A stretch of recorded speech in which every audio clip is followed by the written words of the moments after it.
Monsieur le maire, chers collègues, nous ne pouvons entamer ce conseil municipal sans évoquer un événement majeur qui traverse la vie politique de notre cité. En effet, vous, monsieur le maire, en votre qualité de président directeur général de notre CMRC Capital, êtes impliqué dans une affaire judiciaire pour suspicion de favoritisme, recel de privés illégal d'intérêt et trafic d'influence devant la chambre correctionnelle. 8 autres personnes liées à la SEM sont également concernées, avec en plus une prise illégale d'intérêt pour votre directeur général. Il ne s'agit pas ici de nous substituer à la justice, mais de vous considérer coupable a priori, et avant même le procès de février 2020. C'est une question d'honnêteté intellectuelle, et il appartiendra au tribunal de statuer.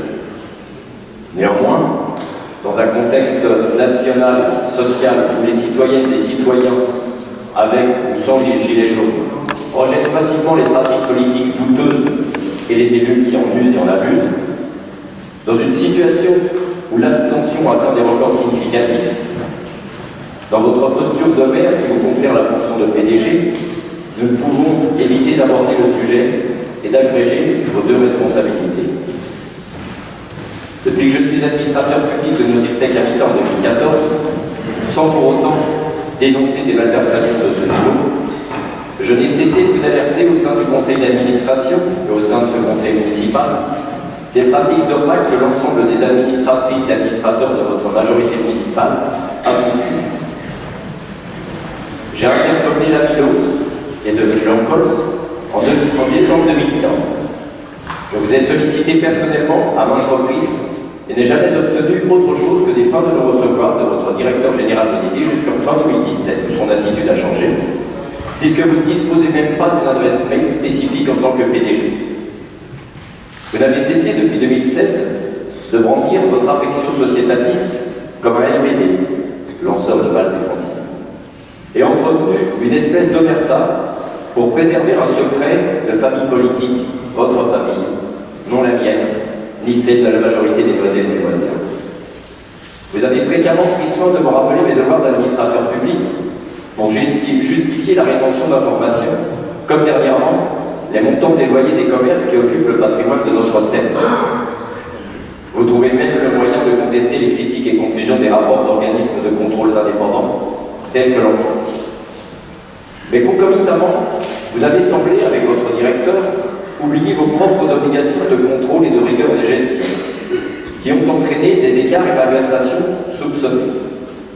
Vous avez semblé oublier que vous ne dirigiez pas une petite entreprise familiale entre amis, qui vous offre certaines opportunités, mais une société dont la commune que vous dirigez détient 68,8% des parts. C'est donc de l'argent très majoritairement public dont vous avez la responsabilité, monsieur le maire. L'argent des contribuables noiséennes et noiséens, mais également l'argent des locataires. Notre groupe a des craintes. Nous sommes inquiets des conséquences sur l'image de la politique locale. Nous sommes des élus de la République, et si nous ne sommes pas révocables comme le réclamaient les communards, nous sommes redevables d'une certaine probité, éthique et morale. De par votre fonction, monsieur le maire, vous êtes le premier censé être le garant de ces valeurs. Cette situation suscite une logique défiance des Noiséennes et Noiséens, des locataires de Noisy-le-Sec Habitat à votre rencontre. Même si les élus locaux semblent être épargnés par le dégagisme dont souffre la classe politique, cet épisode local ne peut qu'entretenir l'exaspération des citoyennes et des citoyens à l'égard des élus et de celles et ceux qui gravitent autour. Comme dans toute procédure judiciaire et procès, ce qui doit prévaloir est le bénéfice du doute, tant que le verdict n'a pas été prononcé et le jugement rendu. Comme je l'ai dit en introduction, nous vous concédons sans problème ce bénéfice d'un point de vue juridique et légal. Cependant, d'un point de vue moral, nous ne vous l'accordons pas au vu d'éléments factuels rendus publics et de ce que vous ne pouvez ignorer. Tout d'abord, les multiples casquettes de votre directeur général et les collusions entre le pouvoir politique et économique. Collaborateur parlementaire de M. Lagarde en 2002-2003, directeur de cabinet à Noisy-le-Sec de 2003 à 2008, et aujourd'hui collaborateur du député LREM Jean-Philippe Arnaud. Directeur des relations avec les collectivités à compte public, agence de communication institutionnelle de lobby, directeur de développement à l'agence Connaissance, qui fait de la téléconsultation via Gélicom, société qui est utilisée par vous-même pour appeler les voisins et les voisins durant notamment les élections. Il a créé l'agence Cœur Durable, qui rédigeait la lettre du locataire de Noisy-le-Sec Habitat. La maquette était faite par Totémis, l'agence d'une personne qui se retrouve à vos côtés sur les bancs des accusés. Cette agence Cœur Durable qui a travaillé pour la municipalité de Noisy-le-Sec et pour la Seine, mais aussi la mutuelle Saint-Martin.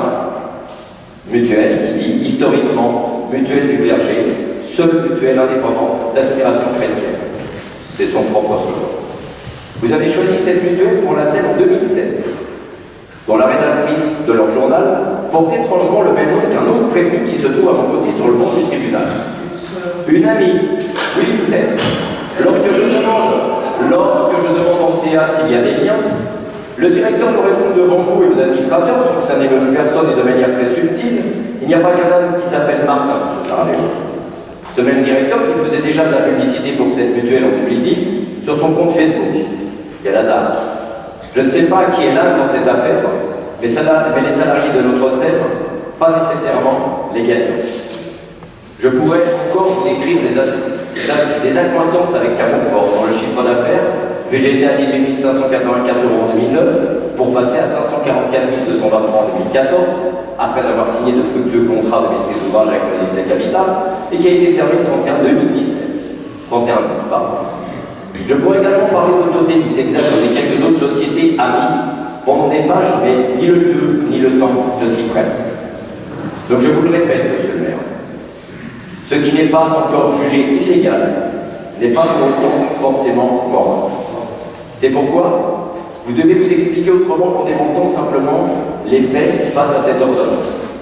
Vous devez prendre des mesures qui apaiseraient le climat et permettraient aux administrateurs publics et privés de gérer notre scène dans la sérénité, dans l'immédiat et à l'avenir.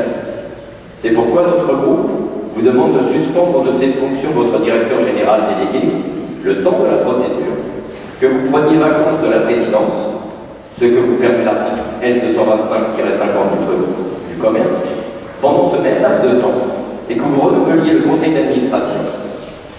Il vous appartiendra, et nous nous en satisferons, de rétablir chacun dans ses fonctions si le jugement rendu par la 8e chambre correctionnelle ne retient aucune charge à votre encontre et celle de votre directeur général délégué.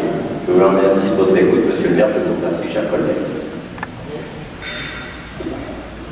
Bien, eh bien, on va passer à l'ordre du jour. Vous avez fait cette déclaration. Je rappelle la présomption d'innocence. Allez, le